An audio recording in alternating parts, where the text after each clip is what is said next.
तो बच्चों, स्वागत है आपका हमारे इस YouTube चैनल यूपी फिजिक्स 11 में। जैसा कि आपने हमारे पिछले वीडियो में देखा कि मैंने उसमें कुछ मूल राशियां जो कि जिनको हम फंडामेंटल क्वांटिटी कहते हैं उनको डिस्कस किया, उनके मात्रकों को बताया और उसके बाद मात्रकों की विभिन्न विधियों के बारे में हम लोगों ने जाना। जैसा कि मैंने आपसे अनुरोध किया था कि आप लगातार सीरियसली सारे वीडियोज को ध्यानपूर्वक देखेंगे तो निश्चित रूप से आपको फिजिक्स कठिन नहीं लगेगी। यदि आप 1 बाय 1 बिना स्किप किए हुए सारे वीडियोज देखते रहेंगे तो निश्चित रूप से आपको फिजिक्स समझ आने लगेगी। हो सकता है शुरू में कुछ प्रॉब्लम आए, लेकिन धीरे धीरे वो सारी समस्याएं दूर हो जाएंगी और नहीं होंगी तो इसके लिए तो हम हैं ही। तो पिछले वीडियो में आप लोगों ने देखा कि हमारे जो मूल राशियां थीं वो 7 थीं और उसमें 2 और पूरक राशियां मिला दी गईं तो कुल राशियों की संख्या 9 हो गई। इस तरह से हम लोगों ने इन राशियों के 9 मात्रकों के बारे में जाना और मात्रकों की अंतरराष्ट्रीय पद्धति जिसको हम एसआई यूनिट कहते हैं उसको भी समझा और उस पद्धति में इन सभी राशियों के क्या मात्रक हैं उनको जाना। फिर हम लोगों ने व्युत्पन्न राशियां जो कि बहुत सारी हैं उनके बारे में जाना और उनके मात्रक किस तरह से ज्ञात किए जाते हैं वो सीखा। अब हम उसके आगे, क्योंकि ये चैप्टर ही मापन से संबंधित है, किस तरह से भौतिक राशियों को मापा जाता है, उनका मापन किया जाता है, उनका प्रेक्षण लिया जाता है, तो उसमें जब हम प्रेक्षण लेते हैं, किसी राशि को मापते हैं, तो मापने में हमें बहुत सावधानी बरतनी पड़ती है और चाहिए भी, क्योंकि हम उस राशि जिसको हम माप रहे हैं के आधार पर हम कुछ निष्कर्ष निकालेंगे जो कि हमारे प्रयोग से संबंधित होंगे। तो इसलिए मापते समय पूरी सावधानी बरतनी चाहिए। तो जब हम राशियों को मापते हैं तो उसमें 2 बातें आती हैं कि माप की यथार्थता, एक्यूरेसी ऑफ मेजरमेंट क्या है। जैसे मैंने कोई माप ली, किसी लंबाई को मापा, अब वो जो लंबाई हमने मापी, जो हमें प्राप्त हुआ प्रेक्षण, वो उस लंबाई के वास्तविक मान से कितना करीब है। यदि हमारे द्वारा मापी गई राशि यदि उसके वास्तविक मान के नजदीक है या बराबर है तो इसका मतलब ये हुआ कि हमारे द्वारा लिया गया प्रेक्षण यथार्थ है, उसकी यथार्थता है, उसकी एक्यूरेसी है। यानी मापित मान जितना अधिक उस राशि के वास्तविक मान से नजदीक होगा तो प्रेक्षण की यथार्थता कही जाएगी, एक्यूरेसी अच्छी कही जाएगी। यानी हमारा मापित मान जो है उस भौतिक राशि के वास्तविक मान के नजदीक है या बिल्कुल बराबर है, तो इसका मतलब हमारे मेजरमेंट की, हमारे मापन की यथार्थता है। अब दूसरी बात आती है परिशुद्धता, प्रीसिजन ऑफ मेजरमेंट क्या होता है। तो प्रीसिजन ऑफ मेजरमेंट ये दर्शाता है कि मापी गई राशि को किस सीमा तक मापा गया है, अर्थात उसको मापने के लिए जो यंत्र प्रयोग किया गया है, इंस्ट्रूमेंट प्रयोग किया गया है, वो कितना सेंसिटिव है या कहें उसका अल्पतमांक क्या है। अब अल्पतमांक क्या होता है, किसी भी यंत्र का जिससे कि हम मापन कर रहे होते हैं, उस यंत्र का जो अल्पतमांक होता है वो कम से कम मान होता है जिसको कि हम उस यंत्र की सहायता से मापते हैं। उदाहरण के लिए जैसे कि हमारी जो स्केल होती है उसमें स्केल में एक तरफ सेंटीमीटर और मिलीमीटर में चिन्ह दिए रहते हैं। तो उस स्केल की सहायता से हम जो है किसी लंबाई को मिलीमीटर में माप सकते हैं। जैसे हमने कहा 2.5 मिलीमीटर, मतलब सेंटीमीटर के 10वें भाग तक हम शुद्ध माप सकते हैं। अब हम कहें कि नहीं, हमें 100वें भाग तक शुद्ध मापना है, तो ये उस स्केल से नहीं मापा जा सकता। या 1000वें भाग तक शुद्ध मापना है तो उस स्केल से नहीं मापा जा सकता। अतः जो है किसी माप की परिशुद्धता माप में प्रयुक्त किए जाने वाले यंत्र के अल्पतमांक पर निर्भर करती है। जैसा कि स्केल का मैंने उदाहरण दिया, उसमें केवल हम मिलीमीटर में सेंटीमीटर के 10वें भाग तक शुद्ध ज़्यादा से ज़्यादा माप सकते हैं, इससे ज़्यादा नहीं माप सकते। तो इसीलिए किसी जो है प्रेक्षण की परिशुद्धता ये दर्शाती है कि जो माप ली गई है वो किस सीमा तक ली गई है। जैसे कि मैंने उदाहरण दिया स्केल का, तो स्केल में जो है कोई भी लंबाई दशमलव के 1 अंक तक, अर्थात सेंटीमीटर के 10वें भाग तक शुद्ध मापी जा सकती है। तो ये हो गई सीमा। तो इस तरह से किसी माप में की यथार्थता ये दर्शाती है कि ली गई माप उस भौतिक राशि के वास्तविक मान से कितना नजदीक है, और जो परिशुद्धता है वो ये दर्शाती है कि उस राशि को किस सीमा तक मापा गया है। तो इस डिस्कशन से क्या पता लगा? पता ये लगता है कि जो है परिशुद्धता किस पर निर्भर करेगी? उस यंत्र पर निर्भर करेगी जिसका कि प्रयोग मापन के लिए किया जा रहा है। उसके अल्पतमांक पर निर्भर करेगी, उसकी सेंसिटिविटी पे करेगी। लेकिन यथार्थता जो है, किसी प्रेक्षण की यथार्थता है, वो उस व्यक्ति पर निर्भर करेगी तथा वो व्यक्ति जो इंस्ट्रूमेंट प्रयोग कर रहा है उस पर निर्भर करेगी, उसके ज्ञान पर निर्भर करेगी, वो कौन सी विधि प्रयोग कर रहा है उस पर निर्भर करेगी। तो यथार्थता इन सभी बाह्य कारणों पर निर्भर करेगी, व्यक्ति पर, व्यक्ति के ज्ञान पर, व्यक्ति ने कौन सी विधि प्रयोग की है, इन सब बातों पर किसी प्रेक्षण की यथार्थता निर्भर करती है। जबकि उसकी परिशुद्धता पूरी तरह से उसके द्वारा प्रयोग किए गए यंत्र पर निर्भर करेगी, यंत्र के अल्पतमांक पर निर्भर करेगी। एक बार और समझ लें, यदि हम स्केल से चाहें कि लंबाई को सेंटीमीटर के 100वें भाग या 1000वें भाग तक शुद्ध माप लें, संभव ही नहीं है। क्योंकि आपने देखा होगा कि स्केल में सेंटीमीटर होते हैं और एक सेंटीमीटर को 10 बराबर भागों में बांटा जाता है। एक भाग 1 मिलीमीटर होता है। तो यदि हमने लिखा 2.5 सेंटीमीटर, इसका मतलब 2 तो सेंटीमीटर है और 5 मिलीमीटर है। तो दशमलव के 1 अंक तक हम शुद्ध माप सकते हैं, या कहें कि सेंटीमीटर के 10वें भाग तक शुद्ध माप सकते हैं। कितनी भी कोशिश कर लें या कोई व्यक्ति कितना भी होशियार क्यों न हो, वो अब इससे अधिक परिशुद्ध मान लंबाई का प्राप्त नहीं कर सकता। मतलब दशमलव के 1 अंक तक ही स्केल की सहायता से लंबाई को मापा जा सकता है। इससे ज्यादा और परिशुद्धता बढ़ाई नहीं जा सकती। तो पूरी तरह से परिशुद्धता जो है वो इंस्ट्रूमेंट, यंत्र जो हम प्रयोग कर रहे हैं उस पर निर्भर करेगी।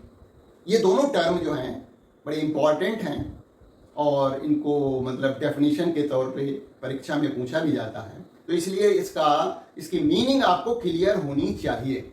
अब हमने यहाँ पर एक सब कुछ लिख रखा है, और जैसा कि मैंने पिछले वीडियो में भी बताया था कि आप लोग एक कॉपी बना लीजिए और सारे नोट्स जो है यहाँ से बोर्ड से या बोर्ड पे जो हम आगे लिखेंगे नोट करते रहिए, जिससे कि आपको दोबारा जो है पढ़ने में आसानी रहेगी। और नहीं तो आप वीडियो से बार बार देख सकते हैं, ये आपकी मर्जी है। वैसे हमारा सजेशन है कि आप जो है यहाँ से नोट करते रहें तो आसानी रहेगी और आपके नोट्स भी बन जाएंगे जो कि बहुत सरल होंगे और कॉम्पैक्ट होंगे। मतलब कम से कम जो है आपको पढ़ना भी पड़ेगा और पूरा पढ़ भी लेंगे, ऐसा भी नहीं कुछ छूटेगा। तो जैसा कि मैंने बोर्ड पे लिख रखा है, यथार्थता क्या है, एक्यूरेसी क्या है, किसी भौतिक राशि की माप की यथार्थता हमें यह दर्शाती है कि राशि का मापित मान उसके वास्तविक मान से कितना निकट है। परिशुद्धता क्या बताती है, किसी भौतिक राशि की माप की परिशुद्धता हमें यह दर्शाती है कि राशि को किस सीमा तक मापा गया है। ये मैंने अभी डिस्कस किया, सीमा का मतलब क्या होता है। माप की परिशुद्धता माप के लिए प्रयुक्त यंत्र के अल्पतमांक पर निर्भर करती है, जबकि माप की यथार्थता मापने यानी प्रेक्षण लेने वाले व्यक्ति, उसके द्वारा प्रयोग की गई विधि, उसके ज्ञान आदि पर निर्भर करती है। यानी बहुत सारे बाह्य कारणों पर जो है निर्भर करेगी माप की यथार्थता। जैसे कि यहाँ पे देखिए, माना किसी लंबाई का वास्तविक मान जो है ये दिया गया 3.346 सेंटीमीटर है ना। ये माप जो कि वास्तविक दी गई है वो सेंटीमीटर के 1000वें भाग तक, यानी 1 सेंटीमीटर के 1000 बराबर भाग किए जाएं और उसमें फिर माप ली जाए तो ये जो है 1000वें भाग तक शुद्ध माप यहाँ पर दी गई है। अब कोई माप ली जा रही है, जैसे मापित मान ए जो है वो 3.3 दिया हुआ है सेंटीमीटर, किसी ने लिया तो 3.3 सेंटीमीटर लिखा। किसी दूसरे ने दूसरे इंस्ट्रूमेंट से, दूसरे यंत्र से उसी लंबाई को मापा तो आया 3.225 सेंटीमीटर। तो यहां पर देखिए जो पहला मान ए है वो इस राशि यानी लंबाई जो है, लंबाई के वास्तविक मान से एकदम निकट है, क्योंकि ये क्या है 3.3 और मापित मान ए जो है वो 3.3 सेंटीमीटर है, दशमलव के पहले अंक तक एकदम मैच कर रहा है। तो इसका मतलब मापित मान ए जो है एक्यूरेट है, उसकी यथार्थता काफी अच्छी है। जबकि दूसरा मापित मान जो है परिशुद्ध तो है, परिशुद्ध देखिए ये भी सेंटीमीटर के 1000वें भाग तक शुद्ध मापा गया है, लेकिन इसकी जो यथार्थता है वो उतनी अच्छी नहीं है, क्योंकि देखिए ये मान जो है 3.346 है, जबकि ये मान जो लिखा गया है मापित मान बी जो है वो 3.225 है। इसका मतलब ये मापित मान इस वास्तविक मान से दूर है, जबकि इसकी परिशुद्धता अधिक है।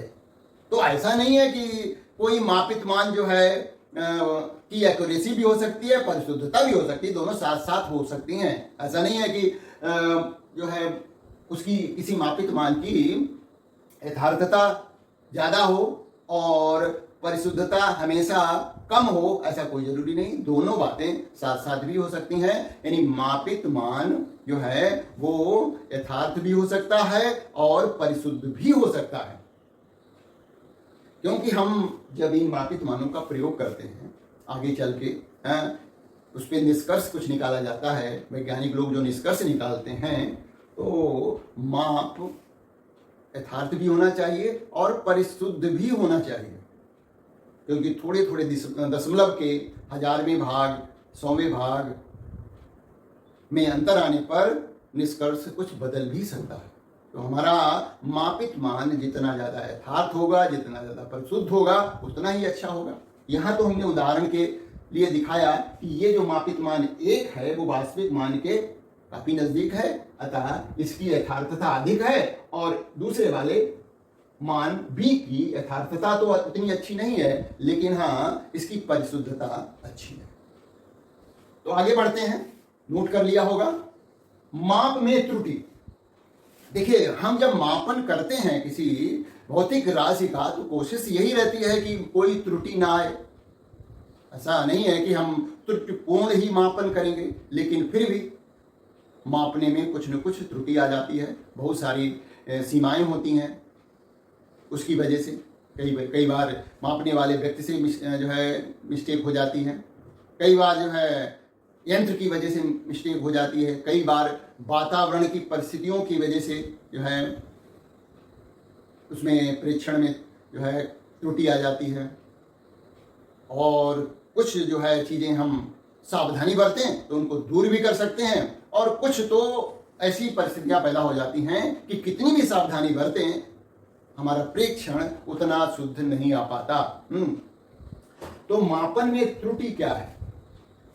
तो सिंपल सी बात है कि किसी भौतिक राशि के वास्तविक मान और उसके मापित मान या उसका जो प्रेक्षण लिया गया है उस मान में जो अंतर आता है वही त्रुटि कहलाता है। वास्तविक मान कुछ है और हमने मापा, उसका प्रेक्षण लिया, उसका मान अलग आया, तो इसका मतलब मापन में त्रुटि आ गई।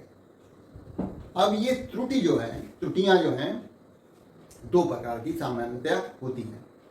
एक तो ऐसी त्रुटियां हैं जो कि जिनको हम कहते हैं क्रमबद्ध त्रुटियां, सिस्टेमेटिक एरर्स। दूसरी प्रकार की होती हैं यादृच्छिक त्रुटियां जो अचानक हो जाती है ना। तो अब इनके बारे में हम आगे बात करते हैं, ये नोट कर लिया होगा। तो सामान्यतः त्रुटियां दो प्रकार की होती हैं। नंबर एक है क्रमबद्ध त्रुटियां, जिसको हम सिस्टेमेटिक एरर कहेंगे, और दूसरी है यादृच्छिक त्रुटियां, रैंडम एरर्स। तो अब हम बात करेंगे क्रमबद्ध त्रुटियां क्या है।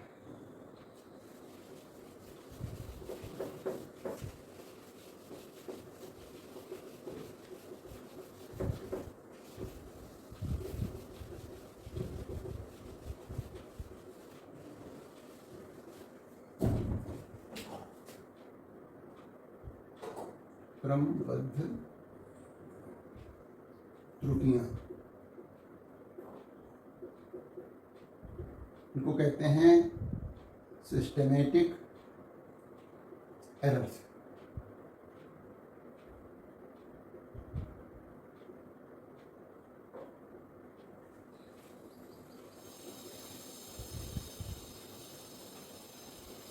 ये त्रुटियां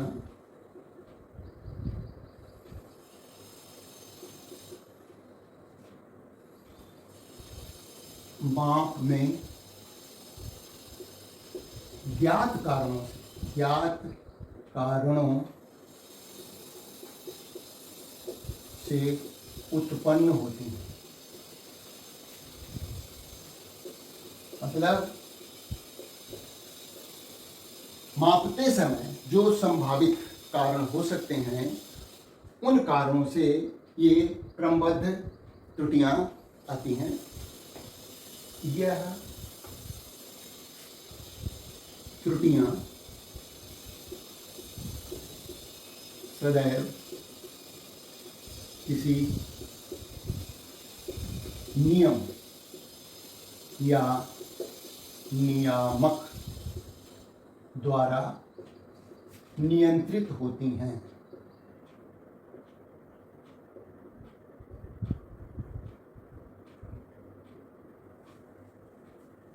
यदि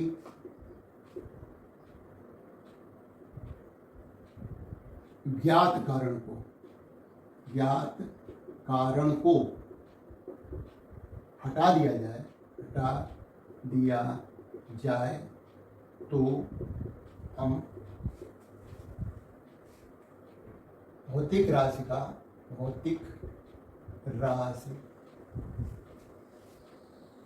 का यथार्थ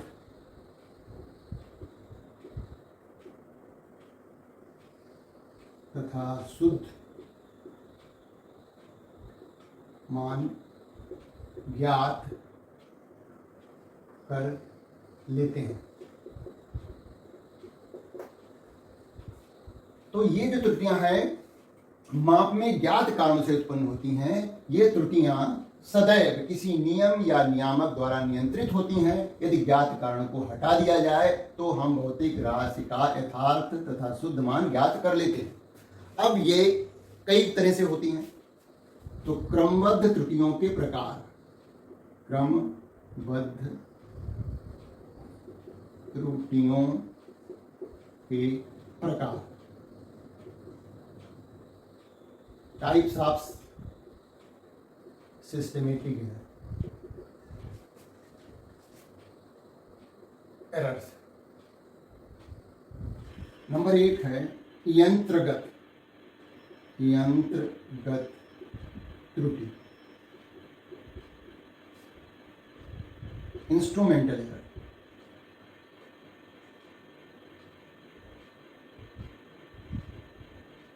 जैसा कि इसका नाम से पता लग रहा है कि ये जो त्रुटि आएगी क्रमबद्ध त्रुटियों के एक प्रकार में, यंत्रगत जो त्रुटि कब आएगी, जब प्रयोग किए जाने वाले यंत्र के कारण उत्पन्न होगी।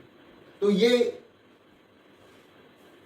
त्रुटि जो है कैसे आती है, लिख देते हैं कि ये त्रुटि प्रयोग या मापन में प्रयोग किए जाने वाले यंत्र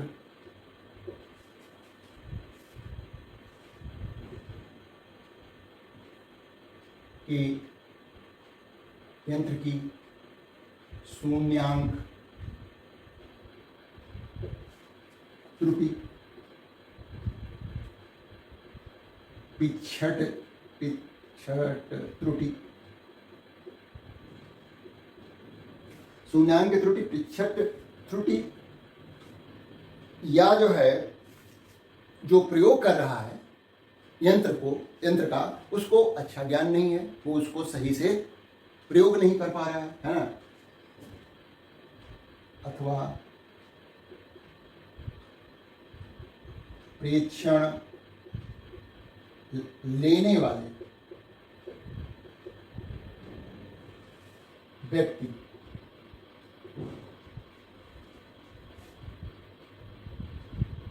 की अपर्याप्त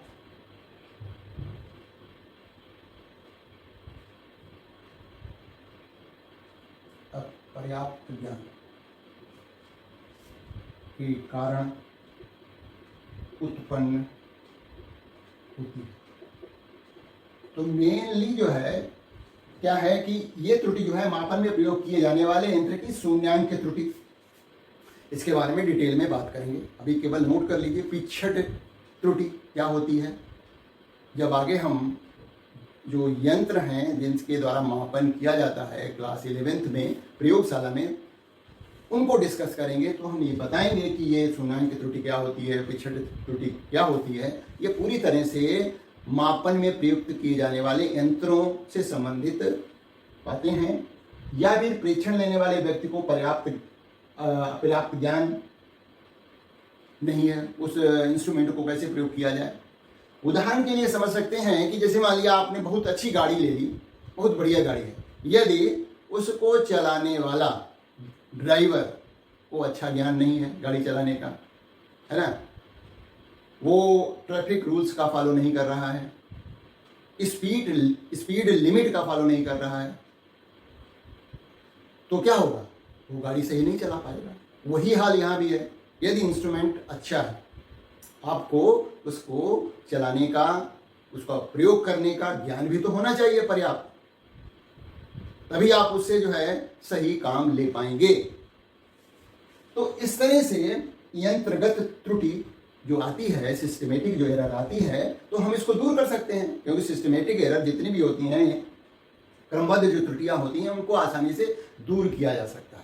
भाई जैसे मान लिया कोई शून्यांक त्रुटि है या पिछट त्रुटि है, तो उसको हम, उसके लिए निश्चित तरीके हैं कि कैसे हम इसको दूर कर सकते हैं। अब व्यक्ति को ट्रेनिंग लेनी पड़ेगी अच्छी सी, तो वो जो है अच्छा परीक्षण लेने लगेगा। तो इस तरह से हम यंत्र गति त्रुटि को जो है आसानी से दूर कर सकते हैं। दूसरा है, दूसरी जो सिस्टमेटिक एरर आती है वो है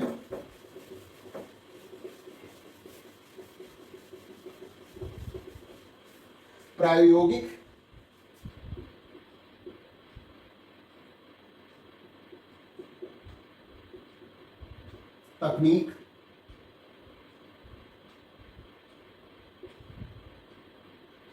तथा कार्यविधि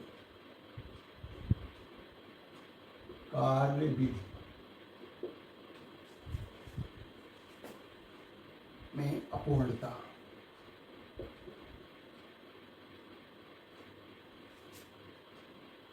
इसको कहते हैं एरर ड्यू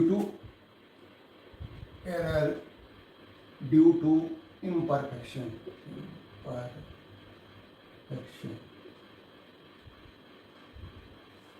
जैसा कि यहाँ पर भी नाम से क्लियर है कि यदि हम जो तकनीक प्रयोग कर रहे हैं वो ठीक नहीं है या बहुत पुरानी है, क्योंकि रोज नई नई तकनीकें आती रहती हैं, उन तकनीकों का प्रयोग करना चाहिए।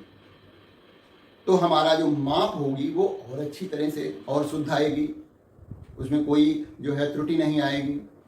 और कार्यविधि, किसी भी माप का लेने की कोई का पर्टिकुलर प्रोसीजर होता है, जो कि आप लोग आगे प्रयोगशाला में देखेंगे कि किस तरह से कोई इंस्ट्रूमेंट से माप लेनी है तो किस तरह से क्या क्या सावधानी बरतते हुए क्या क्या हमें करना है। तो और यहाँ पर एक बात और भी ध्यान देने की है कि यदि कोई ऐसा कारण है, मान लिया तकनीक वगैरह जितना हम सही ले सकते थे, उच्च तकनीक प्रयोग कर सकते थे, कर ली, लेकिन कुछ ऐसी परिस्थितियां भी होती हैं जिनको हम जो है हटा नहीं सकते। तो जो परिस्थिति जन्य त्रुटि आती है वो थोड़ी बहुत आएगी। तो यहाँ पर हम लिखते हैं क्या, ये त्रुटि प्रेक्षण लेते समय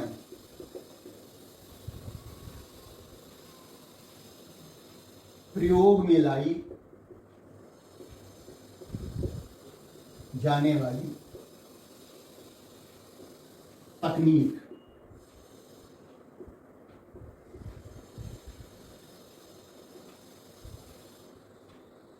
या कार्यविधि तथा कार्यविधि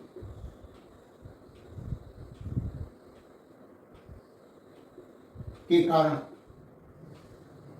उत्पन्न होती है। अतः हमें सदैव उच्च तकनीक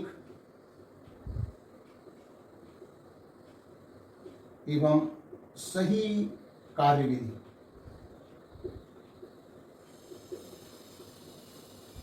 का प्रयोग करना चाहिए।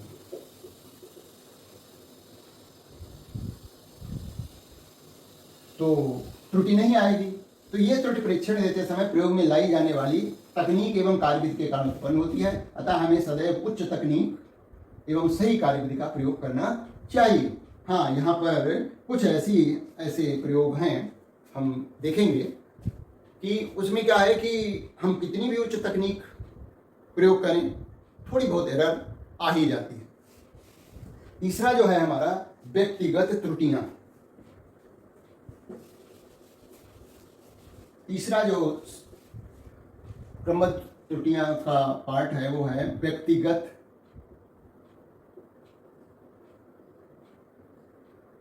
त्रुटियां। यहां भी नाम से क्लियर है, इसको कहते हैं पर्सनल एरर्स।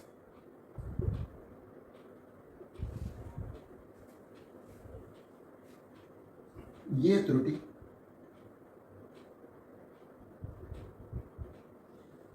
प्रेक्षण लेने वाले व्यक्ति के ज्ञान, प्रयुक्त कार्यविधि,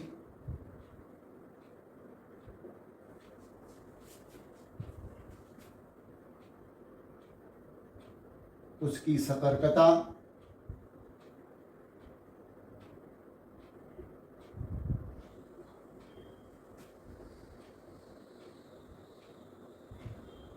तथा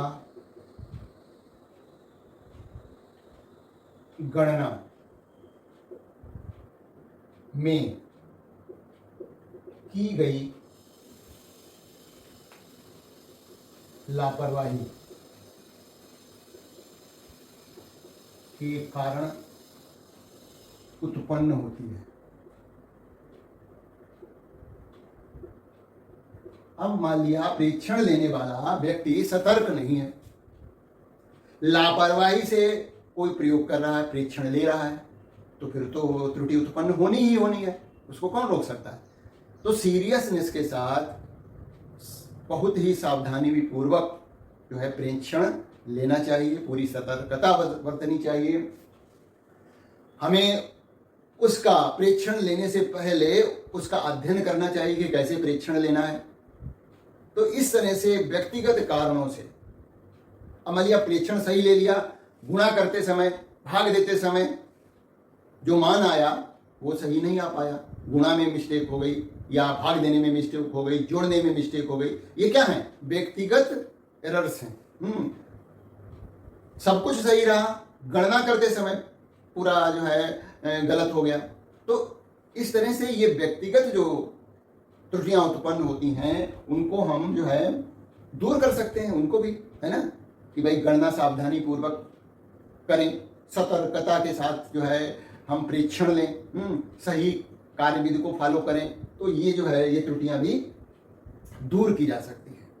तो मेन इस तरह से 3 प्रकार की क्रमबद्ध त्रुटियां होती हैं।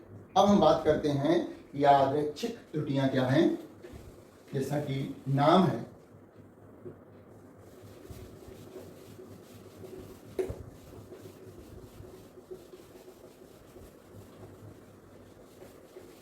यादृच्छिक त्रुटियां।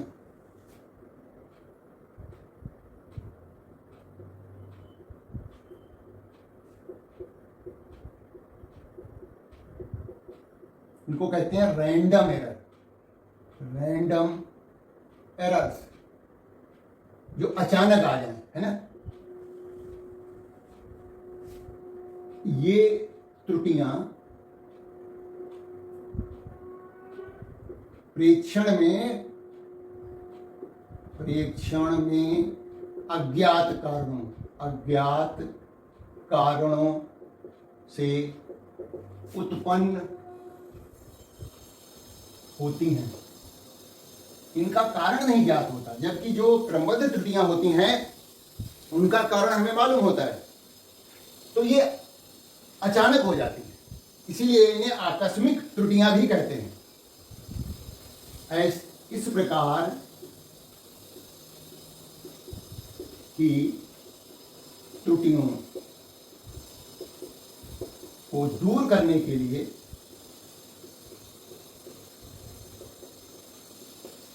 हमें कई एक प्रेक्षण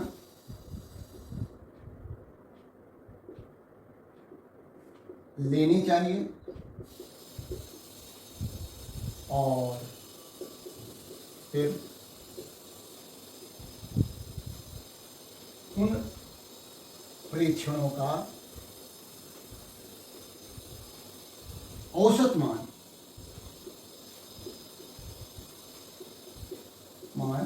ज्ञात करना चाहिए।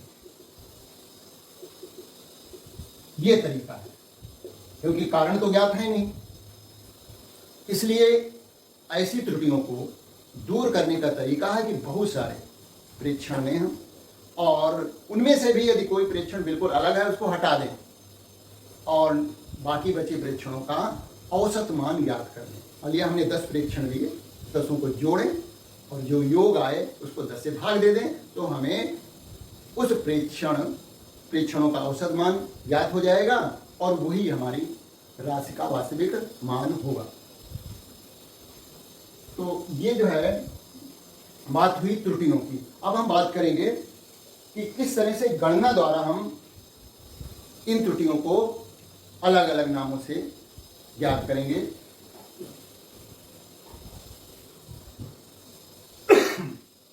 तो गणना के आधार पर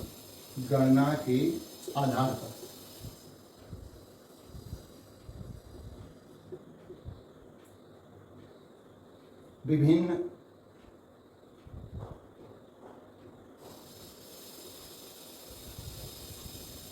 त्रुटियां तो यही है। तो गणना के आधार पर हम उनको अलग अलग, त्रुटियां तो जो थी वो हो गई। अब हम गणना के आधार पर हम त्रुटियों को अलग अलग नाम से जानेंगे। तो सबसे पहले है निरपेक्ष त्रुटि क्या होती है, इसको कैसे ज्ञात करते हैं। निरपेक्ष त्रुटि, इसको इंग्लिश में कहते हैं एब्सोल्यूट एरर।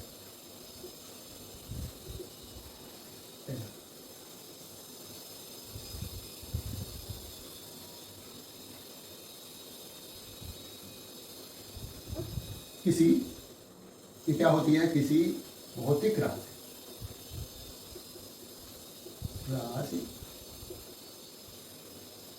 के वास्तविक मान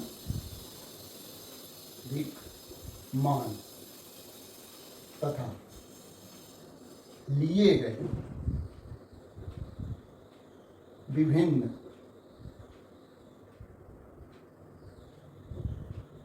प्रेक्षणों, मापों को, प्रेक्षणों के अंतर का निरपेक्ष मान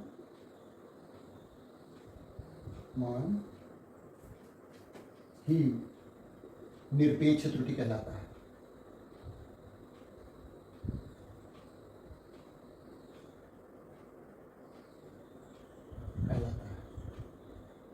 ये बिल्कुल समझ में आएगा। किसी भौतिक राशि के वास्तविक मान तथा लिए गए विभिन्न प्रेक्षणों के अंतर का निरपेक्ष मान ही निरपेक्ष त्रुटि कहलाता है। अब इसको और समझें कि ये निरपेक्ष मान कैसे ज्ञात करते हैं, है ना। 100% सब कुछ समझ में आएगा, बस ध्यानपूर्वक आपको समझने की कोशिश करनी है। देखिए, माना किसी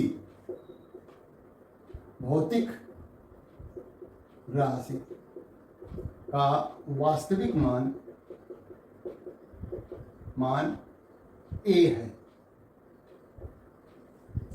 तथा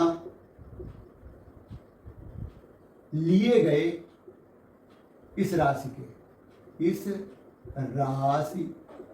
के लिए गए प्रेक्षणों के मान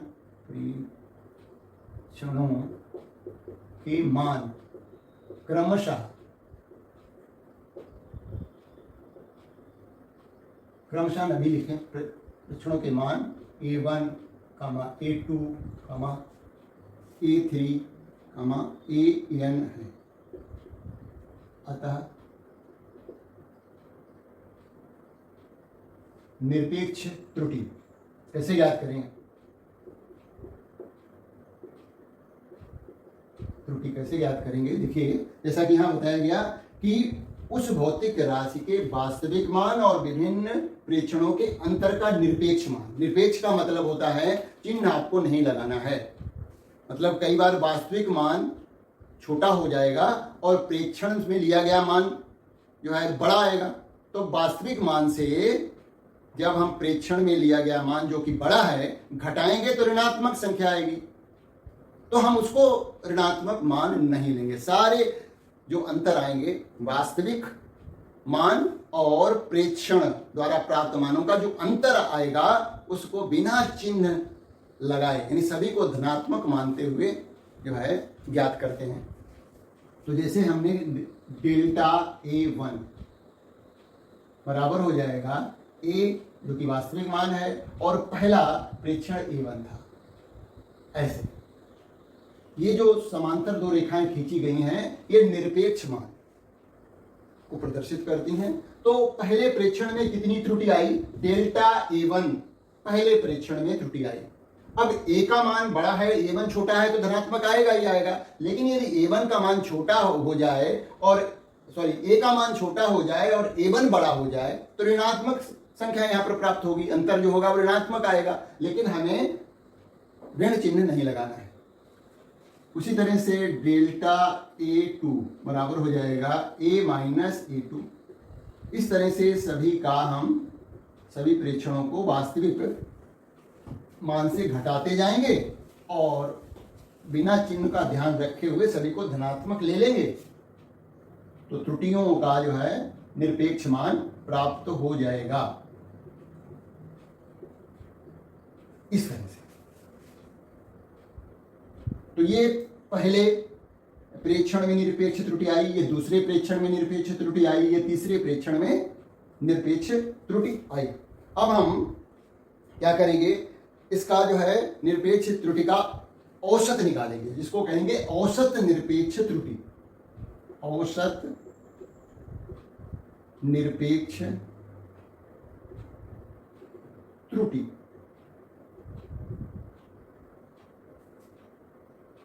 इसको कहेंगे एवरेज एब्सोल्यूट एरर। इसका तरीका क्या है कि इन सभी जो त्रुटियां हैं, निरपेक्ष त्रुटियां हैं, इनको जोड़ दें और जितने हमने प्रेक्षण लिए हैं उससे भाग दे दें, तो हमें औसत निरपेक्ष त्रुटि आ जाएगी, ज्ञात हो जाएगी। तो औसत निरपेक्ष त्रुटि, इसको हम लिखेंगे डेल्टा ए, ऊपर एक लाइन लगा देंगे औसत के लिए, ऐसे बराबर हो जाएगी डेल्टा A1 का निरपेक्ष मान प्लस डेल्टा A2 का निरपेक्ष मान प्लस डैश डैश डैश, सबको और भी जितनी भी ये त्रुटियां आई हैं इनको सबको जोड़िए, फिर अंतिम वाली डेल्टा AN का निरपेक्ष मान बटे, हमने यहाँ पर n जो है प्रेक्षण लिए थे, तो निरपेक्ष त्रुटि का औसत मान हमने ज्ञात कर दिया। तो ये गणना के आधार पर विभिन्न प्रकार की त्रुटियां हैं। पहले जो थी वो हमने जो प्रेक्षण के आधार पर जो त्रुटियों का वर्णन किया गया था, और ये गणना के आधार पर अलग अलग नामों से त्रुटियां निकाली जा रही हैं। अब हम बात करेंगे जो है सापेक्ष या भिन्नात्मक त्रुटि कैसे ज्ञात करते हैं।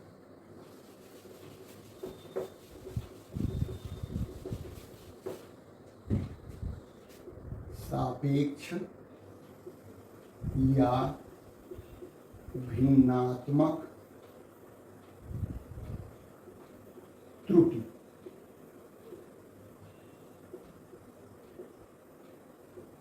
इसको कहते हैं रिलेटिव और फ्रैक्शनल एरर।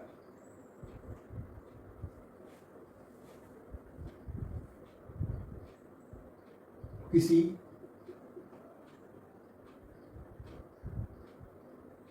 भौतिक राशि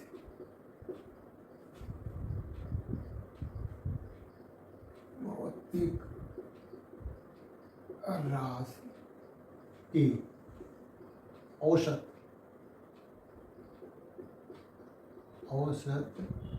निरपेक्ष मान, किसी भौतिक राशि के औसत निरपेक्ष मान तथा उस राशि की वास्तविक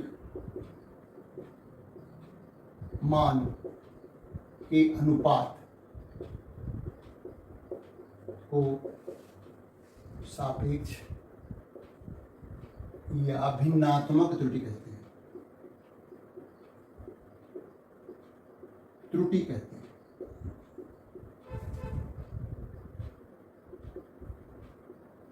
मतलब भिन्नात्मक त्रुटि यदि हमें यहाँ निकालनी है किसी भौतिक राशि की, तो भौतिक राशि हम यहाँ ए ले रहे हैं, तो भिन्नात्मक त्रुटि कैसे निकालेंगे, या सापेक्ष या भिन्नात्मक त्रुटि जो होगी, भिन्नात्मक त्रुटि बराबर हो जाएगी ए जो संख्या थी उसका औसत मान आया था डेल्टा ए, ऊपर लाइन भी लगाई थी, बटे वास्तविक मान कितना था, ए था। तो डेल्टा ए जो औसत मान आया था सभी त्रुटियों का निरपेक्ष मान ज्ञात किया, फिर उसका औसत निकाला। तो ये जो औसत निरपेक्ष मान आया डेल्टा ए, इसको वास्तविक भौतिक राशि की वास्तविक मान से जो है भाग दे दिया।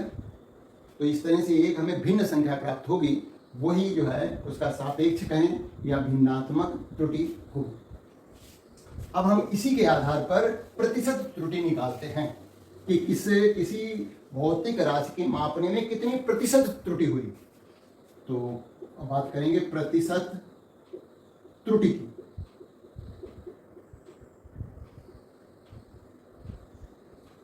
Percentage error.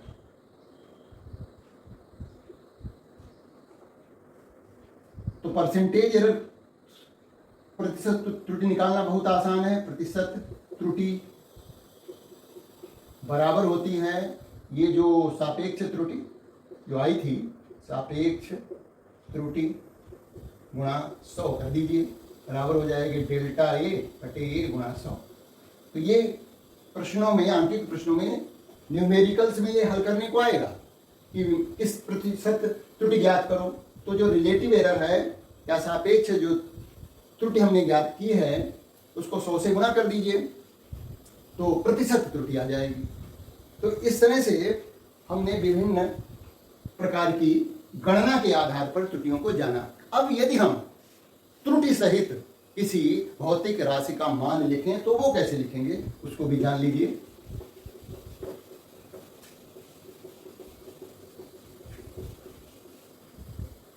त्रुटि सहित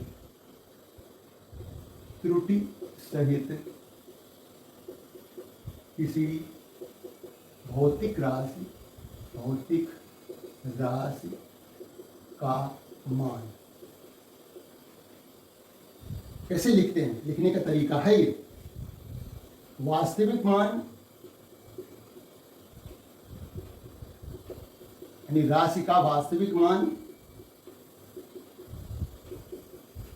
प्लस माइनस औसत निरपेक्ष त्रुटि बराबर वास्तविक मान ए है प्लस माइनस डेल्टा ए।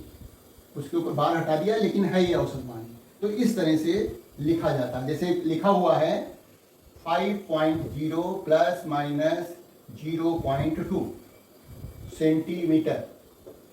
इसका मतलब यह हुआ कि 5.0 में ये 0.2 जो है प्लस कर दें तो भौतिक राशि का मान कितना आ जाएगा, 5.2 आ जाएगा, है ना।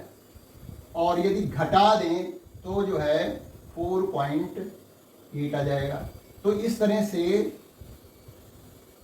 इस भौतिक राशि का प्रेक्षण में लिया गया मान जो है 4.8 सेंटीमीटर से लगा करके 5.2 सेंटीमीटर के बीच आ रहा है। इसका अर्थ ये हुआ, यानी जो प्रेक्षण से प्राप्त जो है मान आएगा वो एरर सहित, एरर को ध्यान में, त्रुटि को ध्यान में रखते हुए लिखा तो इस तरह से जाता है। उसका मतलब ये होता है कि वो प्रेक्षण में प्राप्त मान जो होंगे वो 4.8 सेंटीमीटर से लगा करके 5.2 सेंटीमीटर के बीच में कहीं भी स्थित होगा हमारा मान।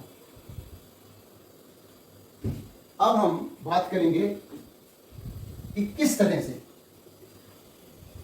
से ये जो हमने त्रुटियों की बात की, विभिन्न प्रकार की त्रुटियों की बात की, अब हम गणना द्वारा इनको किस तरह से जो है आगे समझेंगे। अब होता क्या है कि कोई जैसे भौतिक राशि है वो दो विभिन्न राशियों के गुणनफल से या योग से प्राप्त हो रही है। तो जिन राशियों के गुणनफल या योग से उस भौतिक राशि को प्राप्त किया जा रहा है, उन राशियों को, उन दो राशियों का प्रेक्षण लिया गया होगा और प्रेक्षण में एरर आई होगी तो उस भौतिक राशि की गणना में भी एरर आ जाएगी। क्योंकि मान लिया हमने क्षेत्रफल निकाला, क्षेत्रफल निकालने के लिए लंबाई को नापा और चौड़ाई को भी मापा, लंबाई में भी एरर है, चौड़ाई में भी एरर है, तो क्या होगा, जो क्षेत्रफल हमें निकालने को दिया गया था उसमें भी त्रुटि आ जाएगी। उसी त्रुटि निकालने की बात करेंगे कि किस तरह से इन त्रुटियों का संयोजन होगा, कॉम्बिनेशन ऑफ एरर। अगला वीडियो बड़ा इंटरेस्टिंग होने जा रहा है, क्योंकि उसी के आधार पर न्यूमेरिकल आंकिक प्रश्न आते हैं परीक्षा में। तो अगला वीडियो बिल्कुल नहीं छोड़ना है, इसको समझ लीजिए। और अगला वीडियो जो कि त्रुटियों के संयोजन पर आधारित होगा, जिस पर कि सारा न्यूमेरिकल जो है डिपेंड करेगा, कि जो परीक्षा में न्यूमेरिकल आएंगे त्रुटियों के आधार पर, वो ज़्यादातर अगले वीडियो में कवर होंगे। उन पर हम छोटे छोटे न्यूमेरिकल भी बीच में डिस्कस कर देंगे, और इसके बाद हम अलग से एक वीडियो जो है न्यूमेरिकल का लेंगे, जिसमें कि परीक्षा में आए हुए प्रश्न भी हम डिस्कस करेंगे। सारे इंपॉर्टेंट जो संभव हैं सभी प्रकार के प्रश्नों को हम देखेंगे, डिस्कस करेंगे।